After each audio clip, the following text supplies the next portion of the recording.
semaine après le lancement de la campagne d'assistance humanitaire de 2024, par le Premier ministre, chef du gouvernement, Anatole Koliné-Makosso, la distribution des kits humanitaires en provenance de Brazzaville se poursuit normalement à travers le pays. Ce convoi était à Bokoma et à Bétou. Et puis, lancement de l'opération de sensibilisation sur les méfaits de l'occupation anarchique du domaine public par la région de la gendarmerie de Brazzaville. Voilà pour les titres. Si vous venez de nous rejoindre, mesdames et messieurs, bienvenue. Rendons-nous à Infondo, dans la Likwala où le Premier ministre, chef du gouvernement Anatole Koliné-Makosso, a procédé au lancement officiel de l'assistance humanitaire en faveur des populations victimes des inondations dans ce département. Joachim Miafuna Mbungu nous en parle. Pour le Premier ministre Anatole Koliné-Makosso, la réponse du gouvernement ne se limitera pas seulement à l'assistance. Retrouvons Joachim Miafuna Mbungu.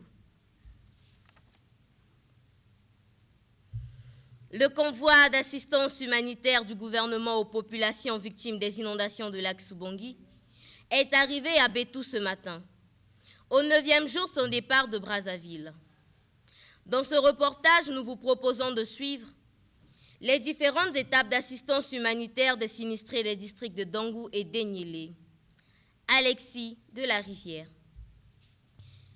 et les populations de l'axe Bokoma dans la cuvette ouest, victimes des inondations, ont également reçu de l'aide du gouvernement. Le convoi humanitaire est arrivé dans cette localité le 20 février dernier, héritier Banabélé.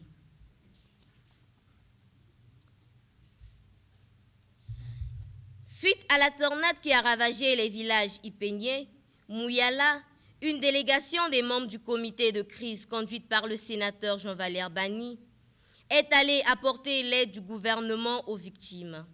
Joseph Kandji.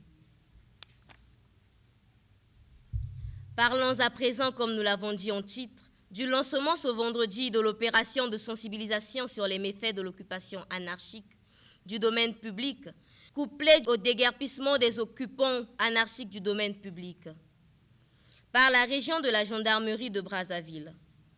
Cette opération qui vise à reconquérir l'espace public et permettre aux populations de circuler librement a été lancée par le chef d'état-major de la région de la gendarmerie de Brazzaville, le colonel Bertin Marius Mwamba.